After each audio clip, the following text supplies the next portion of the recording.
বিষয়ে একটু জানতে চাই অ্যাটর্নি অশোক কর্মকার। আজকে বিভিন্ন জায়গায় সংবাদ মাধ্যমের যে শিরোনামগুলো ছিল অভিবাসী সেটি হচ্ছে আইসের কার্যক্রম। এবং এই বিষয়টি নিয়ে যদি আপনি আমাদের আরেকটু একটু বিস্তারিতভাবে একটু তুলে ধরতেন আজকের খবরটি যেটি ছিল। আইসের কার্যক্রম আমি যেটা দেখলাম সেটা হলো আইস এখন কিন্তু আবার অ্যাক্টিভ হয়েছে। কিছুদিন আপনার একটু লাল ছিল আপনার মিনেসোটা হত্যাকাণ্ডের পরগুলো দুটো। এখন আমি দেখছি যে তারা আবার তৎপর হয়েছে, একটু আগের মতো সরবে না, একটু নীরবে। সুতরাং আমরা অনেকে হয়তো বুঝতে পারছি না। সুতরাং যেটা আপনাদের দেখবেন যে কিছুদিন আগে আমরা যে পার্মানেন্ট রেসিডেন্টের ব্যাপারে দেখলাম যে নতুন যে তাদের মেমো আসছে, সেটা হলো পার্মানেন্ট যারা রেসিডেন্ট আছে তারাও যদি দেশে আসতে চান তাদেরকে অ্যারাইভিং এলিয়েন হিসেবে ধরতে পারে। বিশেষ করে যাদের কোনো ক্রিমিনাল রেকর্ড আছে, যে কোনো ভাবে ক্রিমিনাল রেকর্ড মানে এই না যে আপনি ক্রিমিনাল হিসেবে কনভিক্টেড হয়েছেন, ডোমেস্টিক ভায়োলেন্স ইনক্লুডেড, অথবা আপনাকে যদি কোনোভাবে সম্ভাবনা থাকে তাকে যদি তারা মনে করে যে আপনার কোনো রকম কোনো রেকর্ড আছে যেখানে ফ্রড অথবা মিসরিপ্রেজেন্টেশন, তাহলে তারা তাকে ডিটেইন করতে পারে। এবং এটা সুপ্রিম কোর্ট পর্যন্ত সেটাকে কিন্তু ডিটেও দিয়েছেন, অর্থাৎ ওকে করেছেন। সুতরাং that's a very difficult situation. কারণ হলো যারা এদেশে পার্মানেন্ট রেসিডেন্টশিপ নিয়ে আছেন তাদের ফ্ললেস থাকতে হবে, এবং অনেক ডকুমেন্টেশন ব্যাপারে অনেক সময় দেখা যায় যে ভুল তথ্য। আমাদের দেশে আমরা ডকুমেন্টেশন সম্পর্কে আমরা জানি, I don't want to talk about that much.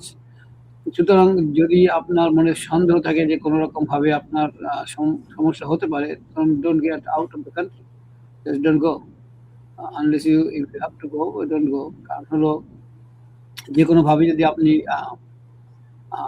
Detained হন, তাহলে আপনাকে সেখান থেকে বের হয়ে আসা খুব এখন কঠিন। কারণ হলো সুপ্রিম কোর্ট কিন্তু এটাই দিয়েছেন যে ডিটেনশনে থাকা অবস্থায় আপনি আপনার সমস্ত কার্যক্রম আপনাকে মানে ডিটেনশনে থাকা অবস্থায় আপনাকে কিন্তু লড়তে হবে আইনি। That's a very difficult situation. তো সেদিক থেকে বলতে আইসের যে বর্তমান কার্যক্রম সেটা কিন্তু একটু ভয়াবহ, but at the same time be cautious. কারণ হলো আমরা জানি যে রং টাইমে রং প্লেসে থাকাটা অনেক সময় সমস্যা হয়ে যায়। এর বাইরে খুব বেশি বলা যায় না। সেটাই। আমরা আবারও একটি দুটো প্রশ্ন নিতে চাই। আমাদের বিশেষ করে একটি কমন প্রশ্ন অ্যাটর্নি অশোক কর্মকার। আমারও অনেক দর্শক বাংলাদেশে। সেটি হচ্ছে তাদের যদি নামের একটু পরিবর্তন থাকে, অনেক সময় বাংলাদেশে মুসাম্মদ, মোহাম্মদ এই নামগুলো নিয়ে কনফিউশন তৈরি হয়। এই ধরনের অনেকেই আমার প্রশ্ন করেছেন। তাদের আসলে কি করণীয় যখন এই নামগুলো একটু এদিক সেদিকের বিষয় থাকে? এটা আপনার কাছে কমন প্রশ্ন, আর আমি প্রত্যেকদিনই এটা ফেস করি। আমার হয় প্রথমত হলো যে নামগুলো যা আমার মনে হয় যে সবাই আমরা কম বেশি ভুক্তভোগী। আমাদের সেই স্কুল থেকে শুরু করে যেখানে ডেট অফ বার্থ থেকে শুরু করে নাম, এগুলো সব ঠিক করে দিত আরেকজন। আমাদের টিচাররা অনেক ভালোবেসে করতো, কোনো না বুঝে করতো, কোনো বুঝে করতো, আমরা জানি। তো পরবর্তীতে আমরা যখন এসেছি এখন দেখি যে নামগুলো প্রত্যেকের নামের ক্ষেত্রে একটা সমস্যা ক্রিয়েট হচ্ছে।